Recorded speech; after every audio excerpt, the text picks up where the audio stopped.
I shan't bore you with any long speeches. I think what you'll see will hopefully speak for itself. Many of you that know Richard will know his just passion and love of cinema. And for those of you out there, myself, who work in the industry, he has a real knack of getting things done, even when sometimes the majority of people around him tells him that it really can't be done. He's a real inspiration. Anyway, when the film is finished, if you all stay in your seats, there's a brief Q&A session once the film is finished, and then a drinks reception in Penthouse. Enjoy the film.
Hello, good evening.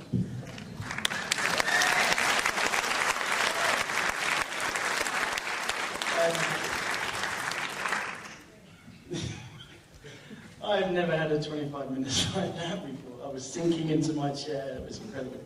Thank you so much for coming and making this, for a short film, to have like a premiere like this is incredible.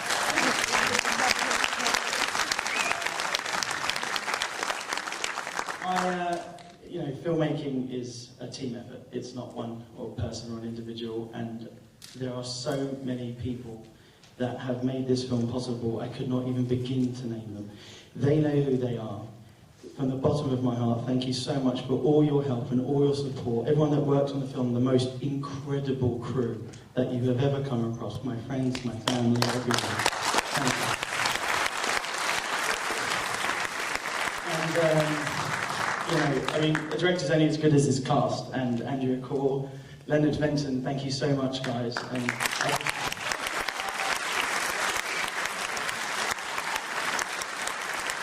everyone that came to the film launch parties and helped, make this possible. I'm just going to pass this over now. For what? I think I better sing. I just want to say it was great working with Richard. It was tough. I mean, my feet. Anyway, this is the latest version of Beauty and the Beast.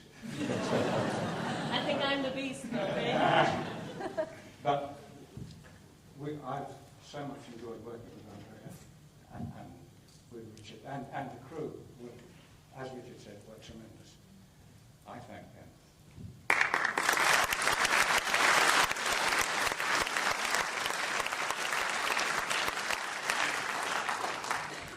I'm pretty much going to say the same thing. I had a wonderful time doing this, and it was great working with Leonard and with Richard, who he's the most passionate, excitable person I think I've met. And it's just so wonderful and refreshing. And I love doing it. Much said I love it.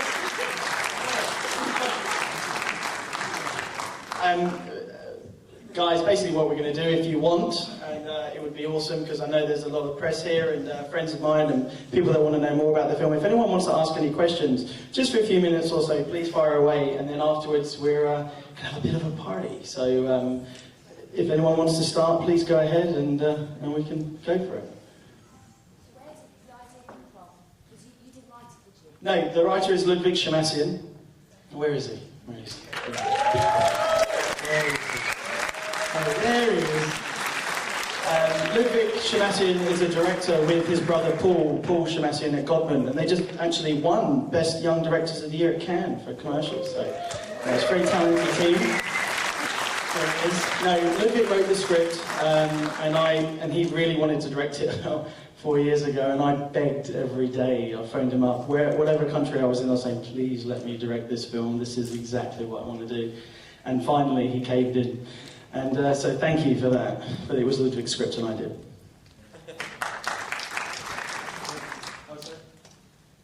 Which location did you film the movie at? It was. It's a studio. We shot everything at Sheffield Studios. We filmed over 4 sound stages, and that's due to the generosity of all the people there. And Jeff Woodbridge built everything. You know, over 4. It was incredible. And then we did all the special effects with the water underneath to make it look kind of real. So it was everything we made ourselves. Every single element that you saw in that film. Any questions for these guys? Yeah, how long was the shoot and what was your budget? Is it Andrew? I never talk about money. The shoot was in total, I think, 13 days, with a couple of days pre-lighting. The budget, basically I raised all the money. I came back from Australia about 4 years ago, completely broke and totally in debt, and I really wanted to make this film, and I had an idea that what if I turned my greatest nemesis, which was going out and getting plastered in all these nightclubs, into my greatest achievement. And I just thought, well, what if I throw parties? And so I came with this idea of throwing one party a month and calling them the movie launch parties. And of course, everyone who wants to get into films wants to come. And they just became this massive thing, and Nissan came on board and really sponsored me. And seriously, it was a complete shit fight, and one every month for 2.5 years. I finally raised, just over £150,000 and made the film, and that's nothing compared to what this should have cost. And I don't even know where 150 grand went, because everyone worked for free. So it was kind of a bit strange, but there you go.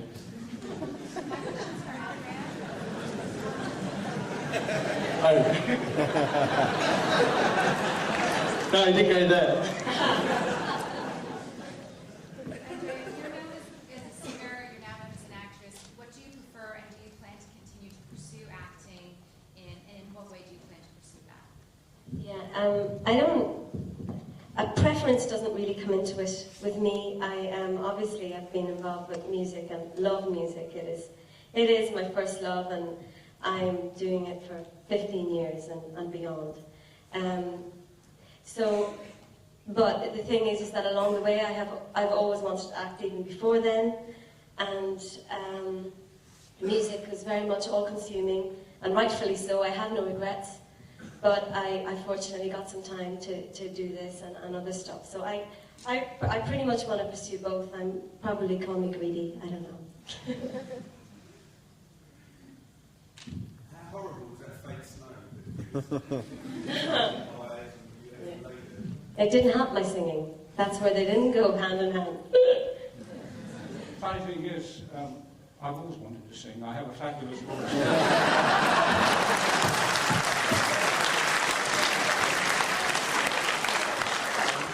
One day I'm going to ask Andrea if I can sing with her. Let's make it happy. Next question. So what do you plan to do next? Have you got like another movie in the pipeline or something? Yeah, my partner in crime is Mark Young, who coincidentally owns the Penthouse, actually, with some other guys, and he's a fantastic writer and a real inspiration and a muse to me. And we're writing a film at the moment called Spiritlands, which is the film that we would like to do next. But we'll see which doors open when this goes to film festivals, and we'll see what happens. Because you guys this got finished at 11:30 a.m. this morning. seriously, when we watched it in here this morning, it was still. It was all soft because it was still wet from the printers, and so no one's ever done like that before. So really, this is so brand new, and we're just going to see what happens with this. But every great story starts with an amazing script, so we're going to work long and hard on the screenplay and see where we go from there.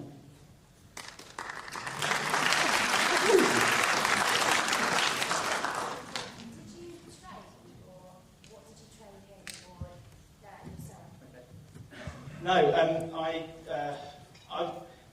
from the day I can remember, all I've ever wanted to do was direct and make movies. And what happened was when I was 15 years old, I lied to my headmaster and I lied to my dad, and I said I had work experience at Pinewood Film Studios, and Pinewood would never return any of my letters back then. I was writing to the wrong person, and so my headmaster gave me a note off school, and my dad drove me to the gate. He goes, "Oh, do you want me to walk you in?" And I said, "No, I'm all right." And he drove off, and so I was this 15-year-old kid, and I walked up to the guard, and I was always inspired by this story about how Steven Spielberg started, and he snuck into Universal. And I walked up to the guard, and I had this huge elaborate lie planned, and he just waved me in, and I was just like, seriously, and I just walked in every day for 2 weeks and didn't go back to school, and ended up getting a job on a set as a runner, and since 15 years old, just working my way up, and to make a film. So this is it. This is the only thing I know how to do. So.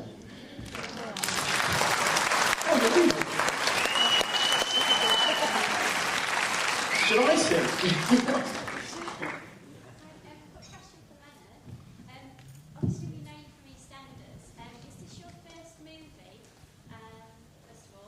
No, I've done a few movies, little cameo bits and pieces. I did a movie with Paul McCartney, and one with Mel Smith, my teeth.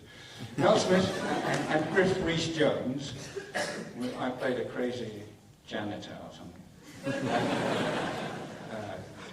And I did a Hammer film, a serious Hammer film where I played a Spanish pirate in the 15th century.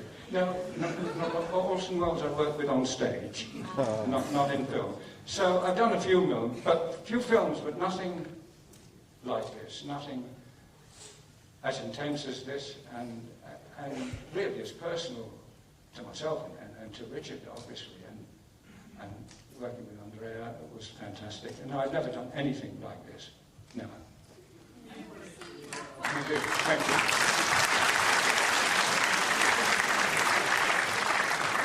Will we see you back on TV soon? Shortly in the bill. I've recorded an episode which will go out soon. I don't know quite when. I hope they let me know. Is there anyone else? Can I ask what you're doing with Orson Welles? Chimes at midnight on stage. Yeah. Did you enjoy working with Orson Welles? Absolutely. I mean, I would have done it for nothing, and it was a fantastic experience. Just as it was working with Samuel Beckett, who directed me. Anyway, other stories. Let's talk about the film.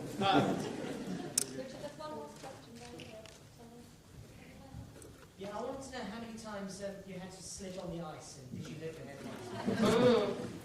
I had a clever ploy. I was pushed. Because I thought, there's no way I'm going to get a proper slip face. I don't know how to do that. So Duncan pushed me. Where's Duncan? Where are you, Duncan? There he is. Thank you. Duncan gave me a good push. And Andy Smart, the stuntman's catching her. We're all in a day's work. Yeah. I think the stunt girl slipped an awful lot more, but I got pushed a couple of times. So. Is that it? Just wanted to know what made you choose that script. Why this film? Why the bridge? The very simple reason for an up-and-coming director, I think what studio execs and agents and people look for is how a director would interpret material. And, you know, I think there's 1,000 directors that could interpret that script in 1,000 different ways. And I knew that, I mean, there's some scripts you read that you just think you got no room to do anything. And it's not anything to just add on to the story, it's just I always believe that, you know, a film should be told with the camera. You know, you should reveal and choose what not to reveal through the camera. I never do coverage, I never just, you know, shoot with 7 cameras, even though we had 4 on this. But, you know, I always like to plan everything meticulously beforehand. And that's down to my DOP, Peter James. He's very precise with all of that. And I just found that you know, that doing something like this enabled me to create a mood, make something that was, you know, very surreal. Almost like in one of those glass things you buy and shake and it just starts to snow. I always felt the story shouldn't be so real, it should just take place in that. And the script was open to any way you could have done that. And so I just saw an opportunity, really.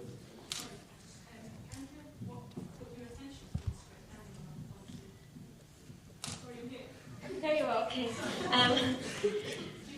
Yes, I did. Richard pretty much sent me everything. I had his drawings, I had, you know, and I think he'd done a pretty accurate drawing of me doing it. I'll say Thane and Rich as well. Thank you, Thane. Right, okay, but to be really honest with you, I liked its darkness. It just got me. It kind of grabbed me when I read it, and I just kind of went, I think I'd like to do that. That's pretty much how it went, because I find what I'm interested in films are films basically about all the lonely people, you know, and our codependency, our dependency on each other, and this was kind of right up my road. So I liked its loneliness.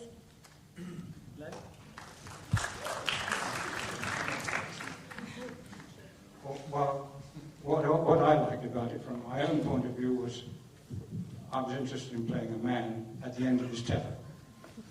Somebody at the end of his tether. Very extreme, and I was apprehensive before the showing of the film about the over-emotion. In close-up, it is a very, very dicey thing. And, well, I'm not so worried about it now, having seen it. I'll tell you that. But I was very apprehensive about playing this man at the end of his tether in close-up. But the idea of playing the part was very, very attractive, and I wanted to do it, and I wanted to work with Richard because of the keenness of Richard. He was so raring to go. Raring to go drinking now. Who's wanting to do that too? One last question. Andrea, I know the film's sort of about loss and letting go. I just wondered, I know your own mother died in, I think it was 1999. What if you drew on that experience to bring that to the role?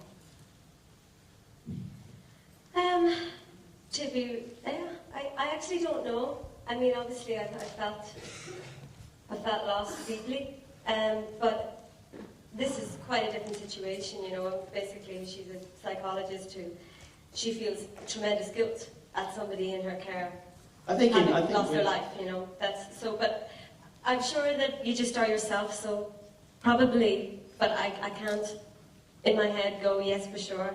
But I just am what I am now as a result of whatever's happened to me. You know what, I just think with any great actor, you know, and there are 2 very good actors here, you know, you can write any characters and a great actor can, you know, use any experience in life and come up, even if they haven't experienced it, a good actor can, you know, can pull something from their gut and really do it. And I don't think it matters what happens in personal life to what reflects on the screen. You become a character, that's what the job of an actor is. Right. How's everyone's legs, by the way? No pun to Doctor. No.